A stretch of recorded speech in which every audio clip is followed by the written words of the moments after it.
Hi everyone, I'm JD. Welcome back to my channel. So I've got a full flip through of my finished journal for the March Daily Journal Challenge. This is how chunky I got. I know it's not very chunky to some people, but for me this was pretty good. I'm pretty happy with this size. I left the front covers just plain on both of them. I thought I just wanted to leave that piano paper as is. And then here just got the it's all out of order, so this is the actual last prompt for pen. And then this one was the first prompt, which was washi tape. So yeah, it's completely out of order, but kind of fun, just totally random, and going to whatever page I felt like for the day. And kind of just tracks my journey. These pages I didn't use, obviously, so you'll see some blank pages, ones I didn't get to. I'm considering gluing them together or ripping the unused ones out. I'm just leaving it for now though, in case I might want to come back to this journal and write in it just some random notes or something like that. We'll see what happens. So lots of pockets and fun decoration. That was the main thing with this journal, was just to get me using different supplies and getting more into the visual style, just decorating pages using different things. And yeah, some pages I liked how it turned out, others not so much. So this is a page spread here that I wasn't particularly fussed about, but the point being, regardless of if I like it or not, the finished result, it's all about just enjoying the process, having fun, learning through it. And yeah, I'm really happy with how the journal kind of filled up and now has all of these pieces in it. And especially it helped me to kind of use some of those pieces that I've been hoarding for a while. So yeah, I like flipping through the pages, if only just to see those pretty pieces. And I guess that taught me one thing, when I come to journal in my my personal journals, to not be afraid of using my favorite pieces. Stop hoarding, stop holding on to things, actually celebrate them, put them on a page where it's beautiful and can be appreciated. That page there with the photos, that's actually one of my favorite page spreads. I like how that came together and how it kind of combined stickers and labels and washi tape to bring a page together. It was cohesive, it worked together. I really like that page. So if I can emulate that in later pages, that would be good. These ones I still left blank, so a lot of my pages, when I wasn't inspired to actually write anything at the time, I haven't really gone back in yet to journal about those. But like I said, yeah, all the blank pages, all the blank pieces are there for me to go back in and journal on if I would like to. But also a lot of them, I made them on purpose so you could take them out, just in case I feel like I want to use them in a different journal. So that's one way I can get around my my desire to hoard things. I'm still hoarding them, really. It's just in a journal now instead of being hoarded in a box or basket. So I really like this page with all the pockets, and I might even try and do that in some of my journals that I make for embellishing. So that was a fun little idea. I've never done that before. I really like it. So that was a good thing to learn.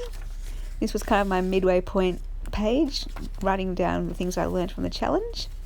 This one here, I really love. This is one of my favorite pages. So what I learned from this page is to use a lot more pictures, just pictures that I like. They add so much to the journal. Also, I do have a playlist of all of the daily spreads, so if you'd like to check that out, I'll link the playlist below. If I forget, just check the playlists tab and you'll see the playlist for the March Daily Journal Challenge. And I think, all of them should be there, whether it's a process video for the page or if I just came on and shared what I did at the end. So those previous pages were some of my absolute favorites as well. These page spreads, not so much. But again, just enjoying the process, having fun. And maybe in 10 years when I look back at this journal, I'll be so glad that I did this. And what I think about, I like these pages too, just for the colour scheme actually. what I think is, it's kind of like a time capsule. So even though I might not particularly be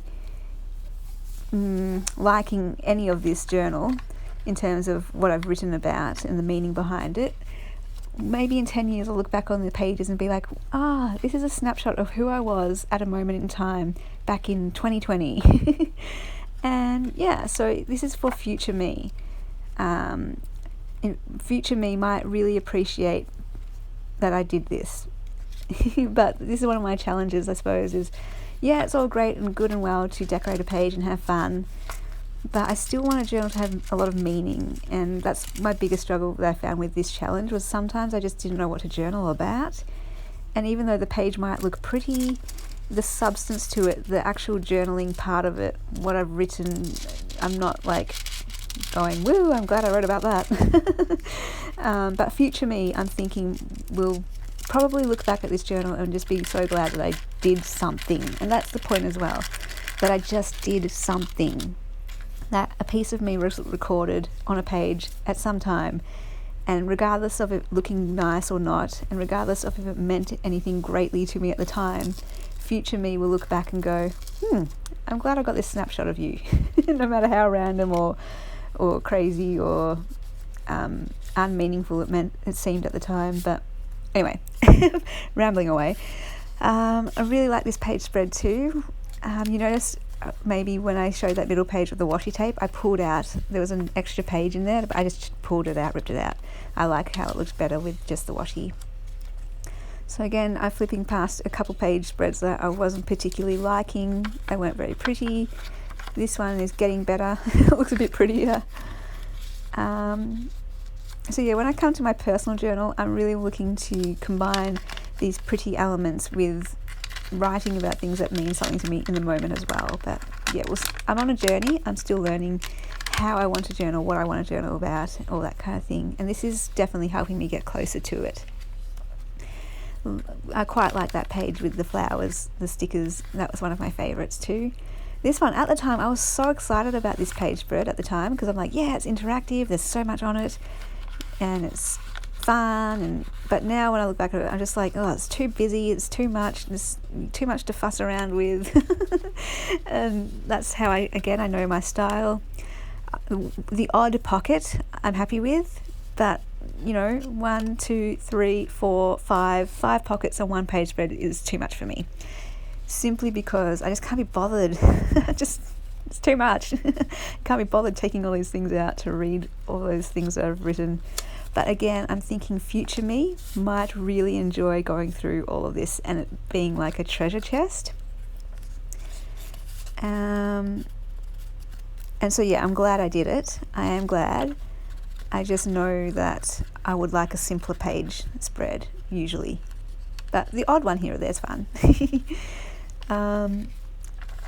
So this one here is the one with the postcard, and I kept all these pieces removable and I didn't do any journaling on them, so again I could use these in other journals if I would like.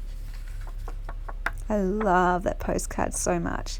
So yeah, I do have a quiet version of this flip through video.